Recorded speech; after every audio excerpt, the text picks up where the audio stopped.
Hello and welcome back to Space Engineers. In today's video, we're looking at another design from Xbox. This one is very large and very impressive, and it's called the Crimsom Explorer, which is this lovely thing I'm currently standing on. So this is a gigantic ship featuring one hell of a lot of firepower all the way around it, in the form of turrets. We do have a couple of railguns as well if you want to have some manual firepower. We've got a nice lot of places to store a few vehicles in. We even have a roof access for fighter ships to come flying in and out. We've got ground access via an elevator, so we can drive up, step on that and get into the ship that way. We also have all the usual quarters in this ship, such as crew quarters, captain quarters and bridges. And we've got all the stuff for survival modes in the form of refineries, assemblers, O2H2 generators and all of that. We also feature all types of thrusters, so we are good for pretty much everywhere. And we do have a singular jump drive, so we can jump a fairly short distance. Yes, what I'll do is press F10, find this in the spawn menu, we'll have a look at what it costs, what DLC packs it uses, then we'll go around the outside, have a tour of the interior, then I'll give this to the AI, give this to the Space Power AI, then I'll spawn in a new one and make them fight each other. So pressing F10 and find this in the spawn menu, the Crimson Explorer is 5,392 large blocks using all the DLC packs. We've got no information whatsoever, so simply give this a thumbs up, move around towards the very front, with a slightly more detailed look around the outside, and like I said, we'll go on foot, then make them fight each other. So at the very front, what we can see is our way in and out for a small ship or a small land vehicle that's able to get up and into that area. We can also see both our railguns to shoot our enemies with, as well as a lovely little ramp at the front here. It's kind of like a snow ramp. Yes, coming around onto the side. This side should do. In fact, no, I think the other side has a sunlight on it. No, it does not, so we're going to bring that around so we can get a good view of what's going on. We can see some fantastic detail in our steel blocks. Got our columns going along the top there. We see some windows that go inside to our hangar bay. Then along the side here starts many turrets that go all the way around this ship. We can also see some auction farms to keep our tanks topped up. A bunch of hydrogen thrusters for our left and right, as well as our hazard skin, just to make sure you don't accidentally go close to them. If we were to continue along, we can see even more columns along the bottom there, as well as along the side with some more steel blocks, as well as a gate to go inside. We do have a couple program blocks next to our gate that are currently not set up with anything, so if you can think of something useful, such as the auto-door and LL script, you can always shove that on there, and well, hopefully it'll be useful. Going along towards the back, what we've got is even more turrets. We see some more windows peer inside, some fantastic use of our rounded blocks, making these little bauble parts towards the back. And over to here, even more columns. We see a couple of parachute hatches just in case we need them. Then at the very back, some heat vents, and we can see some hydrogen thrusters keep us off the ground. At the very back, this is what's going to push us around, and we can see our lone jump drive to jump us just about half a regular jump drive can do. So what we've got to push us around is 8 ion thrusters. We see 4 smaller ones. We also got a couple of atmospherics. We've got one large hydrogen in the middle, and a couple more hydrogen just below here next to a turret. If we were to get a bit closer towards our jump drive, we see another turret to make sure it's nice and protected. And looking down at it, that's all we can see. Just turning off my light for the moment. There we go. We see some more ion thrusters along the top there. We see the size of our guns. And we see how we've got our lovely little platform that we can walk around and do maintenance work if we need to. Just move along towards the very front. There is our bridge, a couple of interior turrets. There's our roof access for our ships to come flying in and out. A couple of solar panels for some renewable power and some great use for our neon tubes acting as some decoration. Then towards the front there, even more turrets. That's where I'm standing. And there we go with an antenna next to our railguns. Dropping down and coming underneath this thing, this is all we can see. So once again, putting my light on, there we are, and moving across, we can see some more atmospheric thrusters, as well as another strip of our hazard skin. And if we were to move further along, what we're going to find are even more hydrogen thrusters, but we'll get to our special landing gear. So what we got here is our landing leg tucked away and turned round. So when we deploy this, we're going to activate the hinge first, and once that's sort of ready, we then turn the rotor around and put it into its usual position. Only the front landing leg will need to do this, the other ones will simply fold out and you're ready to go.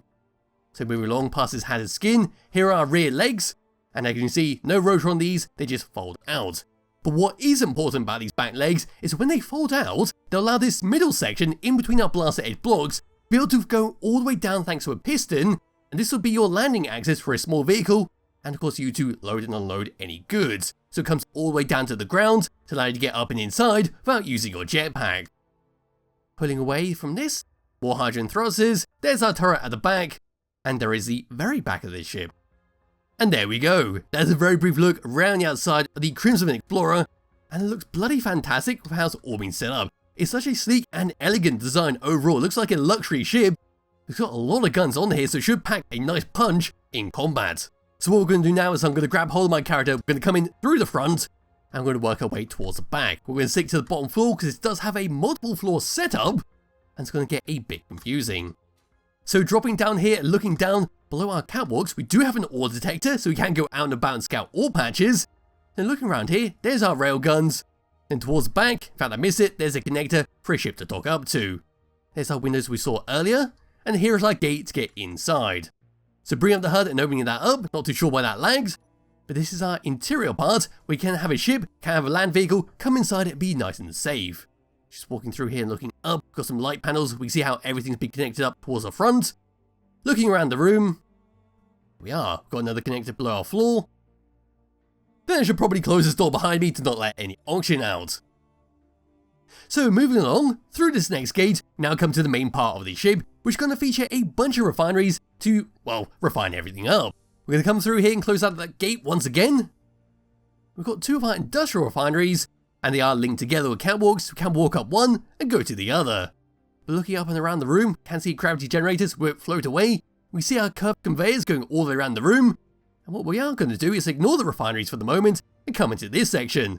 So to the left and right hand side we can see our hydrogen engines, a bunch of shelf blocks, our light panels, neon tubes, and of course our O2H2 generators, more hydrogen engines, and a lot of catwalk around the room so we can come from our refineries up and around and inside. But we're going to ignore the top of this room and come through this section, so we will eventually loop back around. So opening up that, we now come into this part. Of course closing up once again, there we are. So in this section we've got a bunch of gyroscopes, we can also see some refineries, our basic refineries, air vents on the side, our columns, and as we were to move along, well, we're going to see some modules attached onto some assemblers, and then even more gyroscopes to be able to make sure this can move around. What we are going to do is come to another gate, open this up, there we are, close up once again, and this is the next room. So this is our elevator in and out of the ship, and we will need to make sure that our landing legs are folded out before deploying this, because otherwise it's not going to get very far.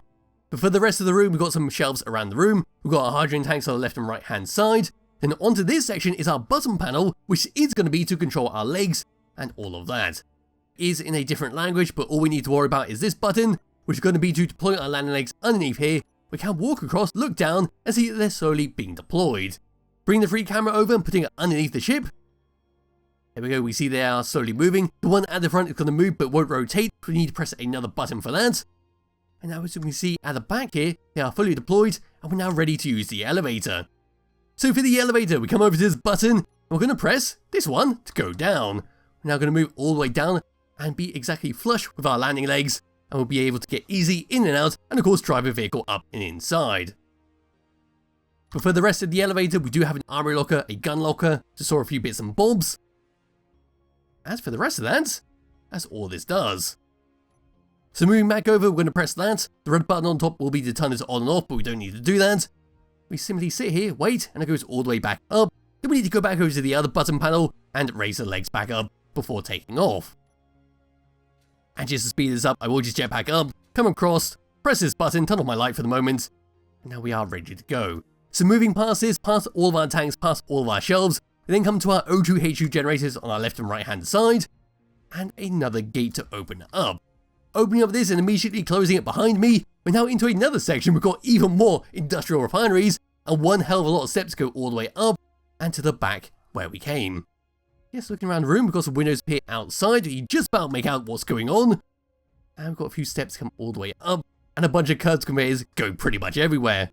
So walking past this and down, we've got a little sneaky hidey hole in case you get boarded by pirates and need to cower in fear. And just getting into my jetpack and trying to get out of this area that I'm now stuck. There we are. We're going to come up to the steps, which go all the way down next to our gate. We can walk all the way up to a cargo access, then round over to here. Just looking down, that's all there is in this room. So all we've got to do is open up this, close it behind me, and we're instantly greeted by a planter, some steps up, and a seat to sit in. Here is our piston for our elevator below, and we can see a bunch of cargo containers behind some window blocks to go around the outside of the ship. But looking up, that's all we can see. And just come through this gate before we go up those steps. There we go, we come on to another intersection. Closing this up, What we've got on our left and right hand side will be our outside access points. We'll see our programmable blocks that we saw earlier. So there's a survival kit, there's a programmable block, and a little walkway to do some maintenance work all around the ship.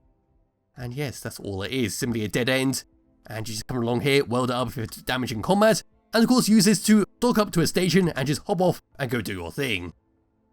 But landing back down, coming over to the gate, closing that up. The other side's going to be the exact same, but open up for the moment. Opening up this one at the front.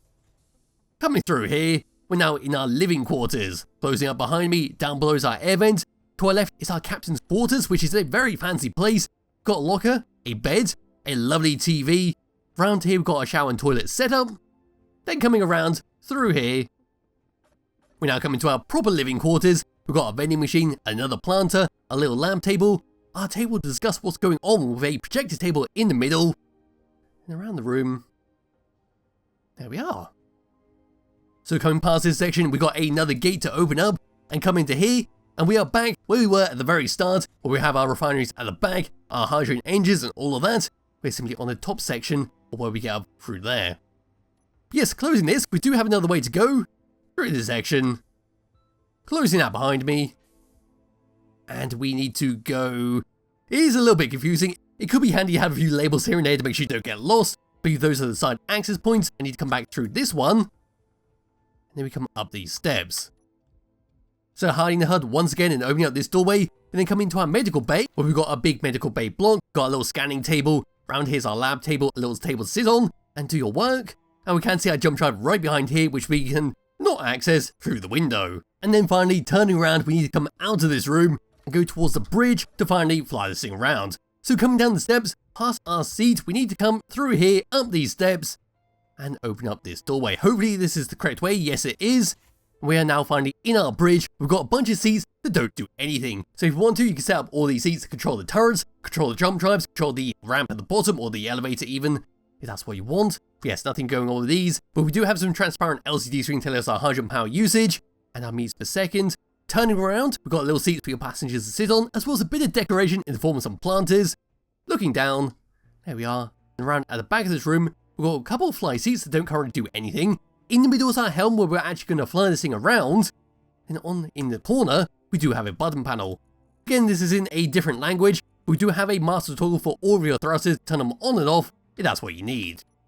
And of course, another doorway that will lead to the outside, which we saw on the top, so we'll be able to get all the way up and do some maintenance work. It was to grab the free camera and bring it all the way to the top. That's that section behind our glass, and that's where I'm standing. So like I said, very easy access point to do maintenance work on top. And I did miss out this part, which is our hangar bay at the top. That connects down to our industrial refinery area, which we saw at the very start.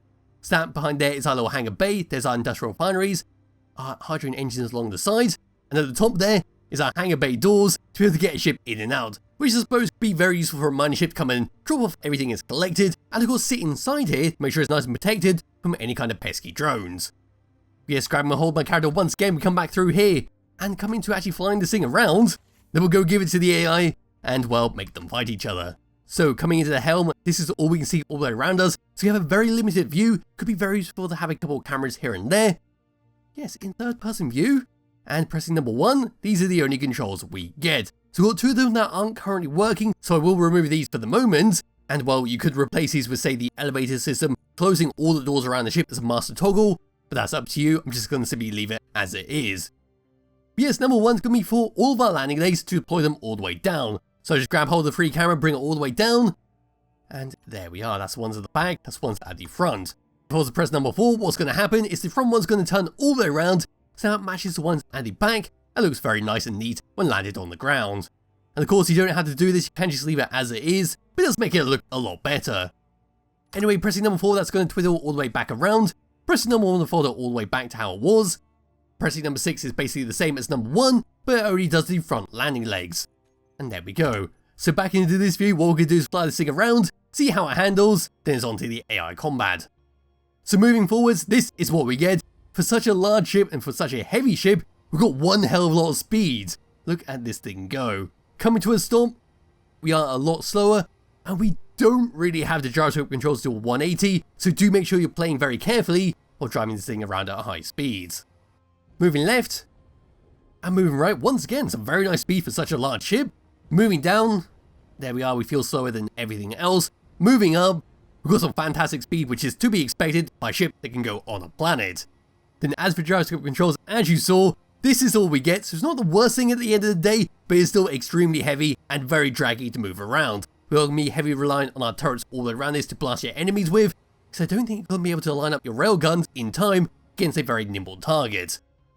And there we go, that is that with the Crimson Explorer. All we got to do now is give this to the AI and make them fight each other. And here we go, they've finally discovered each other, and it looks like we have realigned ourselves. That was very quick on the realign. And it looks like they are going to try and broadside each other. Just hiding a HUD here, I'll just stay in the ship for the moment, in the enemy ship. And we are slowly getting closer to each other. Hope I did actually put the air blocks on correctly, because it looks like we are sort of flying by our sides. But we're getting closer, getting very close. Our turret should engage at any moment. There is the friendly ship, ready to shoot with its railguns. And there we go, all the guns on the side have open fire. That's a nice lot of damage. Here comes their volley into this ship. And once again, I am not flying this is all on the AI. But it looks like we are exchanging one hell of a lot of shots, but it doesn't look like it's going to be going for the railgun at the front. And there we are, we're taking quite a lot of bad hits into the back of the ship. We really need to turn this thing around. Come on AI, you can do this. There we are, we're now turning around, broadsiding once again. And one hell of a lot of shots are being exchanged, but it is quite a slow rate of fire. We can see sparks flying off my ship. It looks like the good guys are going to win once again. Now flying underneath it, this should be very good for all of our turrets. It's actually very impressive the AI is actually rolling the ship to be able to get all the guns onto the enemy. Now we're just spinning around here. And here we are in the free camera, it looks like they're going to collide at the back. Yes they are, I don't know what's going on, they weren't set to hit and run, they weren't set to orbit each other. But now they have connected on, the shots are still going, look at them go. They have just merged into one ship. And they are going to keep blasting each other with all of their guns. Look at that go. They are having a whale of a time there. But I think that's pretty much it for the Crimson Explorer. Didn't expect them to get lashed onto each other like that. But yes, there we are. So they are a lovely ship to use in your world if you are looking for something big and impressive to use. There'll be a link to it in the description below if you do wish to download and play around it yourself. Highly recommend you to. And I'll be back with another video some point soon. Bye bye.